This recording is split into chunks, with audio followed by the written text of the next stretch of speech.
എന്താണ് എൻ്റെ best contribution വിഷ്ണുമായനെ കുറിച്ചിട്ട്. ആ കാര്യം ഞാൻ പറഞ്ഞു.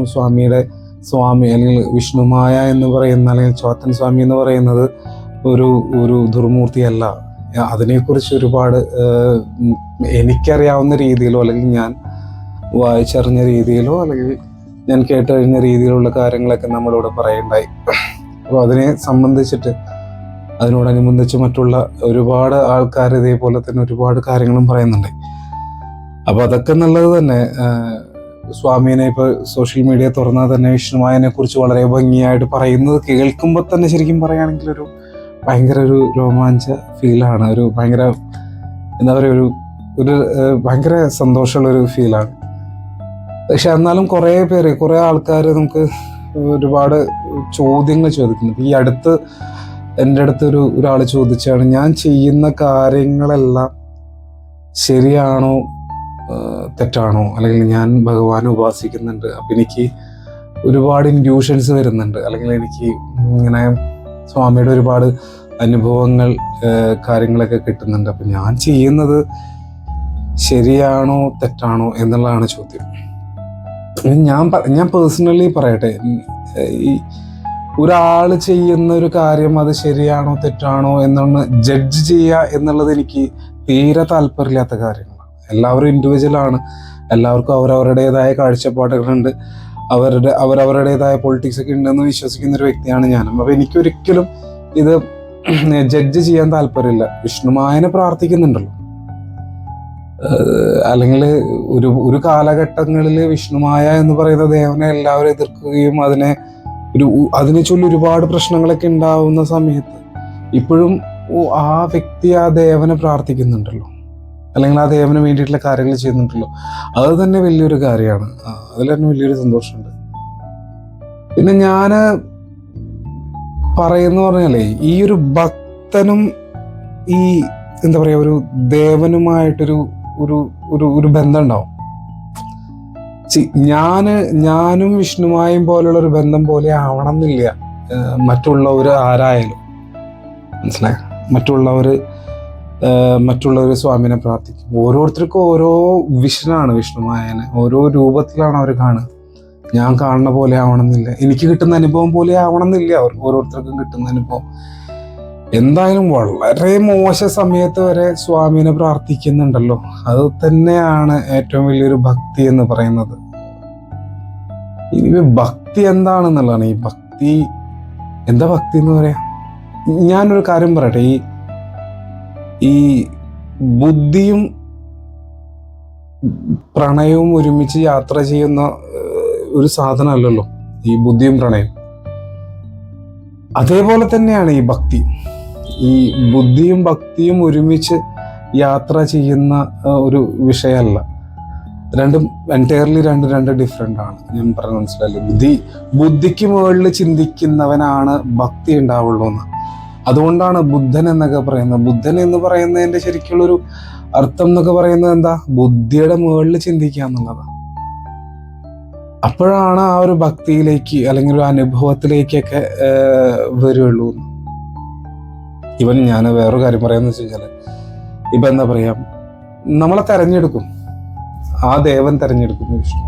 ഇപ്പം എന്താ പറയാ, ഒരു ഭഗവത്ഗീതയിലാണെന്നുണ്ടെങ്കിൽ എന്താ പറയാ, അർജുനനെയാണ് കൃഷ്ണൻ ഉപദേശം കൊടുത്തത്, ഗീതോപദേശം കൊടുത്തത്. അർജുനെ പോലെ തന്നെ അതേ മെന്റാലിറ്റിയിലുള്ള ഒരുപാട് ആൾക്കാർ അവിടെ ഉണ്ട് ഇല്ലേ? യുധിഷ്ഠിരനുണ്ട്, ഭീമനുണ്ട്, നകുല സഹദേവന്മാരുണ്ട്, അതേപോലെ തന്നെ കർണനുണ്ട്, ദുര്യോധനനുണ്ട്.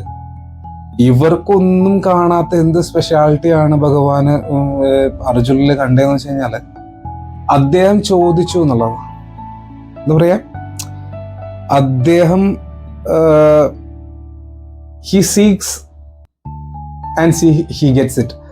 അയാൾ അന്വേഷിച്ചു, അയാൾ ചോദിച്ചു ഭഗവാനോട്, ഞാനിത് എന്താ ചെയ്യണ്ടേ, ഇത്രയും പേര് എൻ്റെ മുമ്പിൽ അണിനിരക്കല്ലേ, ഞാൻ എന്താ ചെയ്യണ്ടേ എന്നുള്ളത് ഭഗവാനോട് ചോദിച്ചപ്പോൾ ഭഗവാൻ അത് കൊടുത്തു. അർജുനന് മാത്രമാണ് ഒരു ഫ്രണ്ട്ലി, ഭഗവാന്റെ കൂടെ ഒരു ഫ്രണ്ട്ലി റിലേഷൻഷിപ്പ് മാത്രമല്ലാതെ ഒരു ഭക്തിയോടുള്ള ഒരു റിലേഷൻഷിപ്പ് ഉണ്ടായതും ഈ അർജുനന് മാത്രമാണ്.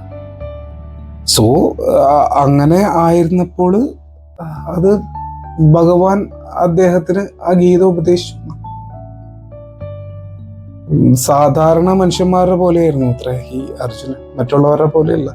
ഭീമനെ പോലെ വലിയ മസിൽ പവറൊന്നുമില്ല, അല്ലെങ്കിൽ ഈ യുധിഷ്ഠിരനെ പോലെ ധർമ്മത്തെക്കുറിച്ച് എപ്പോഴും പറഞ്ഞു നടക്കുകയോ അല്ലെങ്കിൽ നകുല സഹദേവന്മാരെ ഫ്യൂച്ചർ ഭാവിയിലെ കാര്യങ്ങളൊന്നും കാണാനുള്ള കഴിവൊന്നും ഉണ്ടായിരുന്നില്ല. സാധാരണ ഒരു മനുഷ്യൻ തന്നെയാണ്. അപ്പൊ അങ്ങനെയാണ്, അതാണ് ഞാൻ പറഞ്ഞത്. പറഞ്ഞു വന്നപ്പോൾ അങ്ങനെ കഥ മാറിപ്പോയി.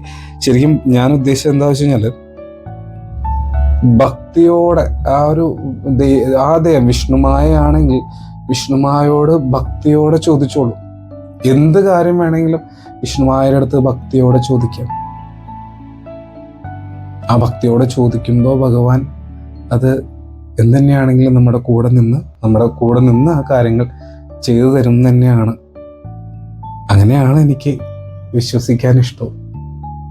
അപ്പോൾ നമ്മൾ എന്ത് ചെയ്യുന്നു എന്നല്ല, ഭഗവാനെ വിളിക്കുന്നുണ്ടോ അതാണ്. അല്ലെങ്കിൽ ഞാൻ ചെയ്യുന്ന ഉപാസന തെറ്റാണോ, ഞാൻ ചെയ്യുന്ന ഉപാസന ശരിയാണോ, അതൊന്നുമില്ല. അങ്ങനെയൊന്നുമില്ല. ഭഗവാനെ നിങ്ങൾ വിളിക്കുന്നുണ്ടോ? ഏതു സാഹചര്യത്തിലും, എത്ര വിഷമത്തിലും എത്ര സന്തോഷത്തിലും. ഒരാള് വലിയ വിഷമിച്ചിരിക്കുമ്പോൾ ദൈവത്തെ വിളിക്കാന്ന് പറഞ്ഞാൽ വലിയ കാര്യമാണ്. എല്ലാം നഷ്ടപ്പെട്ടിട്ട് നിൽക്കുന്ന സമയത്ത് ദൈവത്തെ വിളിക്കുക എന്ന് പറയുന്നത് വളരെ വലിയൊരു കാര്യമാണ്. അങ്ങനെ സാധിക്കില്ല പലർക്കും. അവിടെ ഉപേക്ഷിച്ച് പോവല്ലേ ചെയ്യുക. അങ്ങനെ വിളിക്കുന്ന ആൾക്കാരുടെ അടുത്തും ദൈവം ഉണ്ട് എന്ന് തന്നെയാണ് പറയുന്നത് അല്ലേ. നമുക്ക് 4 തരം ഭക്തി മാർഗങ്ങളുണ്ട്, 4 തരം ആൾക്കാരുണ്ട് എന്നാ പറയാം. ഭക്തന്മാരുണ്ടെന്ന 4 തരത്തിലുള്ളത് അല്ലേ. എല്ലാം എന്താ പറയാ, അർത്ഥാന്ന് പറയും ആദ്യത്തെ ഒരു ടൈപ്പ് ഓഫ് ഭക്തര്. അതെങ്ങനെയാ, എല്ലാം നഷ്ടപ്പെടുന്നതിൻ്റെ ഇടയിലും ഭഗവാനെ വിളിച്ചുകൊണ്ടിരിക്കുന്ന ഒരു കൂട്ടം ആൾക്കാരെയാണ് അങ്ങനെ പറയുന്നത്. പിന്നെയോ അർത്ഥാർത്ഥി എന്ന് പറയും. അതായത് അയാൾക്ക് പേഴ്സണലി എന്താ പറയുക, അയാൾക്ക് കുട്ടികളുണ്ടാവണം, നല്ല പേരുണ്ടാവണം, സാമ്പത്തികമായി മുന്നേറണം, അങ്ങനെയുള്ള ആൾക്കാരാണ് രണ്ടാമത്തെ ടൈപ്പ്. മൂന്നാമത്തെ ആൾക്കാരെന്ന് പറയുന്നത് എന്താ പറയാ, ജിജ്ഞാസുക്കളാണ്. അവർക്ക് എപ്പോഴും അറിയാൻ വേണ്ടി താല്പര്യമാണ്, ഭഗവാനെ കുറിച്ച് അറിയാം. അവർക്ക് ഈ കണ്ട ഗ്രന്ഥങ്ങളും മറ്റുള്ള എങ്ങനെയാണ് ഭഗവാനിലേക്ക് എത്തിച്ചേരുക, അങ്ങനെ ഭഗവാനെ കുറിച്ച് അറിയാം. നാലാമത്തെ ആള് ജ്ഞാനിയാണ്, ഭഗവാനെ അറിഞ്ഞ ആൾക്കാരാണ്. ഇതിലെല്ലാത്തിലും ഭഗവാനെ വിളിക്കുന്നുണ്ട് എന്നുള്ളതിലാണ് കാര്യം. ഈ 4 ടൈപ്പ്, ഈ 4 ഗ്രൂപ്പ് ഓഫ് ആൾക്കാരിലാണെങ്കിലും ഭഗവാനെ വിളിക്കുന്നുണ്ടോ? അല്ലാതെ ഞാൻ ഇങ്ങനെയാണ് വിളിക്കുന്നത്, അതിലെന്തെങ്കിലും തെറ്റുണ്ടോ? അങ്ങനെയൊന്നുമില്ല. നിങ്ങൾക്ക് എങ്ങനെയാ ഭഗവാനെ വിളിക്കാൻ പറ്റുക? വിളിച്ചോ, ഭഗവാൻ കൂടെ ഉണ്ടാവും. അതിപ്പോ വിഷ്ണുമായുടെ കാര്യം മാത്രമല്ല കേട്ടോ ഞാൻ പറയുന്നത്. വേറെ ഏത് ദേവനാണെങ്കിലും നമ്മൾ വിളിച്ചു കഴിഞ്ഞാൽ നമ്മുടെ കൂടെ ഉണ്ടാവും. അവർക്ക് നമ്മളോട് പരിഭവോ ദേഷ്യമൊന്നുമില്ല, നമുക്ക് അവരോടേ ഉള്ളൂ ഉണ്ടെങ്കിൽ തന്നെ, അല്ലേ?